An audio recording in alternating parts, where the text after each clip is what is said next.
intimidate me, and me proving to them that they're never going to intimidate me. I needed to be recharged. I wasn't ready to speak at 7 o'clock last night, but I'm ready to speak tonight. I'm ready to tell you some things that are in some ways good and in some ways bad, and it will depend on you how you receive it. America is an occupied country. Our enemies own and control this country. They control the communications, they control the media, they control the police and the government. But there's one thing missing there that they do not control. There are men in this room tonight the government does not control.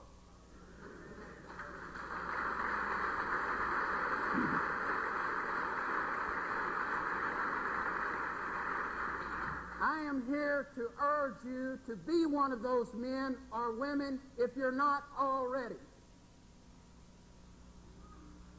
We know about the terrible atrocities going on. We know that the government has shot Mrs. Weaver and a little boy. We know that the government has burned 90 people alive, sent them to a miserable death, men, women, and children. And many people are frightened by that. In fact, I tell you, there are people not here tonight because they are afraid that would have been here if those people hadn't died in Waco. So they chose not to come because they are afraid. And so the enemy's already won over them. Because if they can make you fear, if they can make you stop doing what is right without locking you up or shooting you or hanging you or feeding you to the lions, then they've already won. If they can make you fear them, bow down to them, bend the knee to them, the victory is theirs. And if they win, it's not just you who loses. Take a look around you at these children. They lose too. Their future, their place under the sun, their right to happiness, their right to exist. If you are a coward, if you allow the enemy to make you fear, you're giving away their heritage, their right to live, and their future. So you have a very good reason not to fear. These children are worth fighting for, aren't they?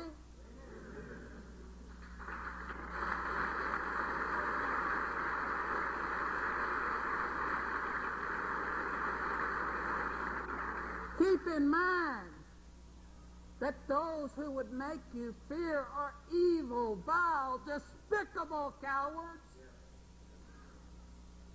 Because they can amount 500 men to attack one small family on a mountaintop in Idaho and shoot a woman and a child does not make them brave. Now let's see, if it takes 500 for that small family, how many will it take for a room full of us? Think about it. You see, it is they who should fear. They have innocent blood on their hands. The blood of women and children who harmed no one, who never sought to do anything wrong but to live in peace and happiness, to raise their children in the way that they believe. And I'm told this is what America is supposed to be about. I was raised to believe you can have your religious beliefs. You can think like you want and speak as you wish. But I'm here to tell you that is not the case. I can testify to that. I won't bore you with the stories of my life, but think about those who in recent months who have died and suffered for what they wanted to say or believed or thought or dreamed of. And if you remain silent, if you are cowardly, then they win. They will control this country. They will control the future, and the future belongs to them. And if that is the case, it's an ugly future. So I would like to propose to you something else.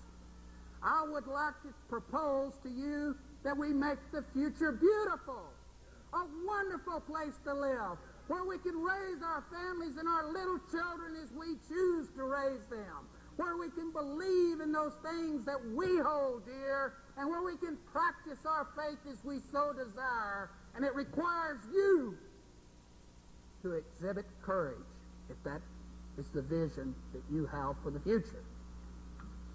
In fact, our people die for a lack of vision. Many of us cannot see beyond tomorrow or beyond the next 5 years, or perhaps if we can really see a long ways, we think about our pension check when we retire.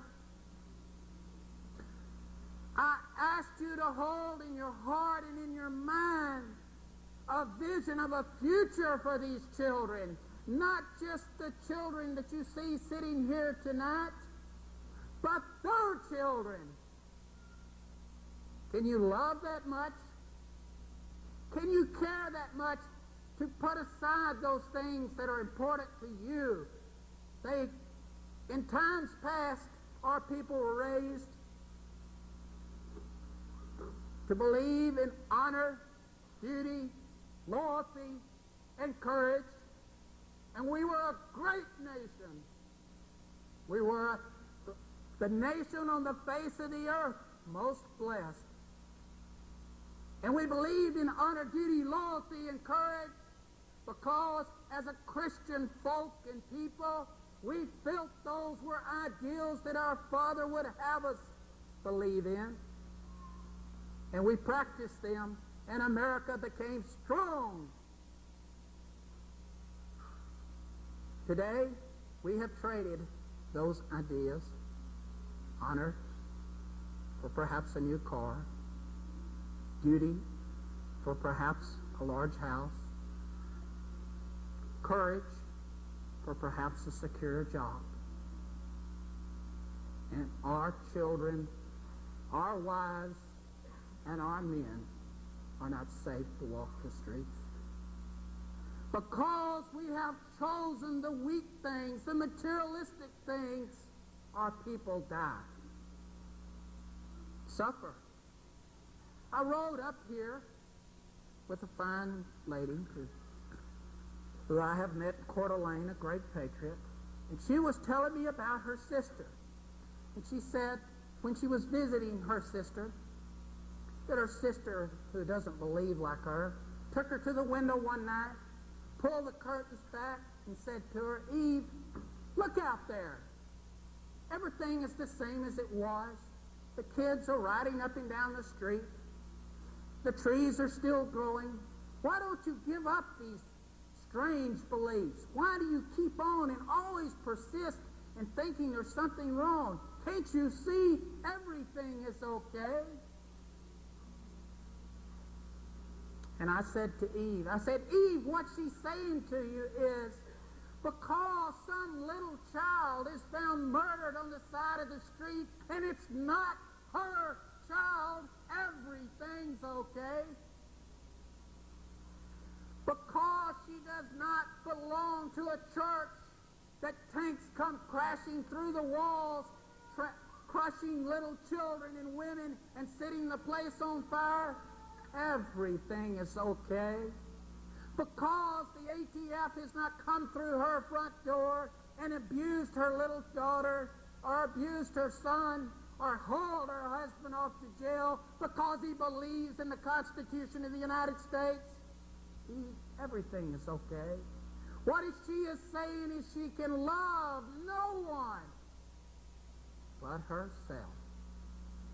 She can't think about this child sitting here. She can only think about herself. Everything is fine with her. But what about the children? Their blood cries from the ground for men to take this country back.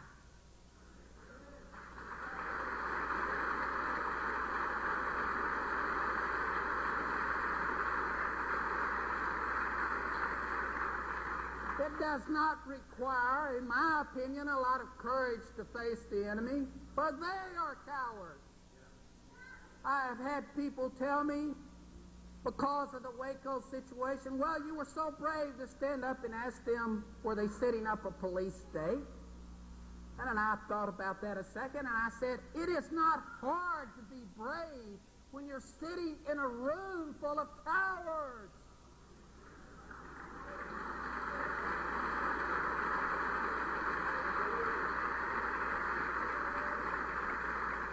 So it is not that I am brave, for I am not. I am just a man like you. But I believe, I obey, and I serve my Father. And I ask you to. I only did what everyone else should be doing. And if all of you and all of our neighbors and our friends were doing the same thing, I wouldn't have to go to jail, because all of you would be doing it, and they can't put us all in jail. And if they try to put us all in jail, it'll be the worst day in their life.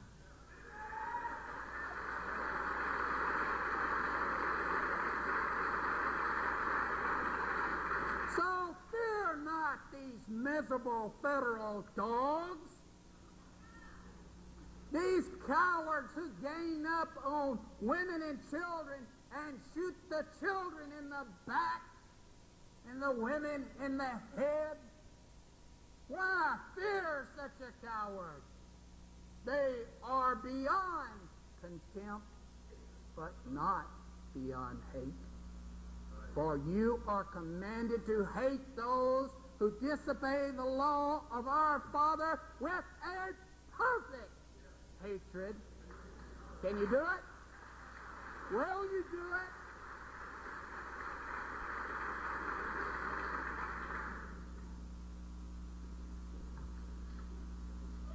Now I know and I understand that you love your families and you want to raise your children and you want to see them grow up and you want to continue working and you like your car, and there's nothing wrong with those things.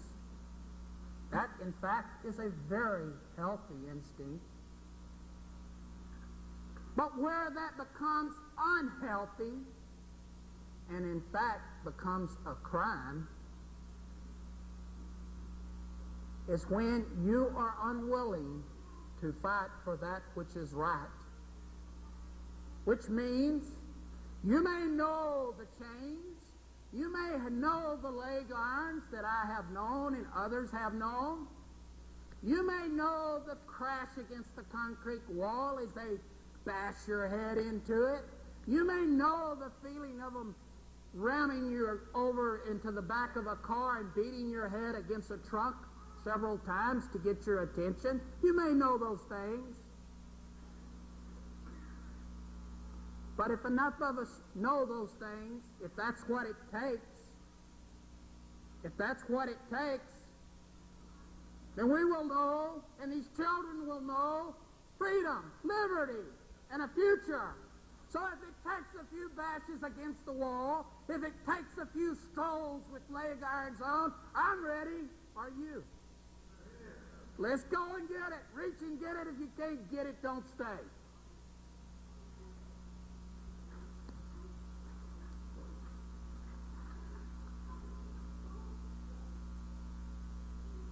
The buck stops here. You want to know where here is? It's right here. In your mind. You can overcome fear, and fear causes inaction. You can overcome those things by believing. Do you really believe the things that you sing? If we turn over to, say, standing on the promises that cannot fail, when the howling storms of doubt and fear assail. Do you really believe that? I know you can sing it, I heard you. you really believe that you can stand on the promise that all things work to the better for those that love Yahweh? I believe it. Do you believe it? Fear and doubt will often assail, but when it comes to me, when it approaches me, I know in whom I believe. I take his word. He says he will protect me, and if he calls me home, then to home I go, but I will go with honor. And people will say he did his duty, and he was loyal to his people. Believe, obey, serve. That is your mission on this earth. We're not here to cower behind our doors and under our beds. We're not here for that. We are here for dominion, to rule, to control. And this is the place to start, in your mind. And from your mind, go to your neighborhood. And from your neighborhood to your state. And from your state, let's get the country back.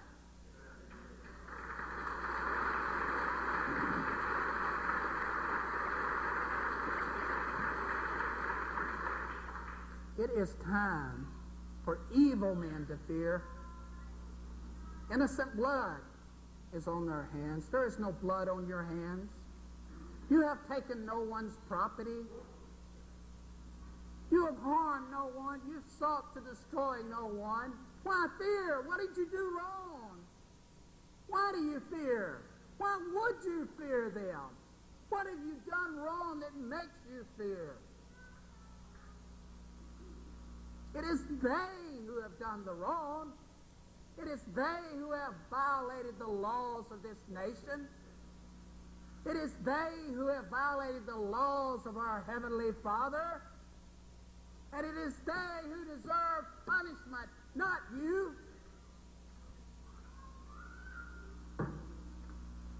And if there be a God in heaven, and I believe there is, they will be punished, either on this earth or on the next. They will know the wrath of my Father for these crimes against our people. So I simply urge you not to fear them. Overcome fear. Only two things they can do to you. Only two. They hold a sword to your throat of imprisonment or death. That's bad when you first look at it. Imprisonment. Most of you can't even imagine what it's like in there. It's worse than you think it is. And death? Well, we all have a good idea what death is. Those are the two things that they hold up against you and threaten you with to keep you afraid and to keep you in place. In the back of the bus, instead of front driving where you belong. Well, let me ask you something. I thought about it. Some of my friends have thought about it. Pastor Peters, Richard Hoskins, many, many men here. As you look into the face of these precious little children, if you knew, just imagine, if you knew that by your sacrifice that child would have a future, would you do it? Have you got that much love in you? Would you do it? If I could give that child a tomorrow and another tomorrow and beautiful sunsets, would I do it? You bet I'll do it.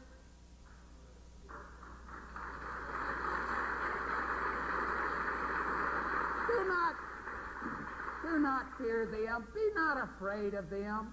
Think of the children. Think of your families. Now, death.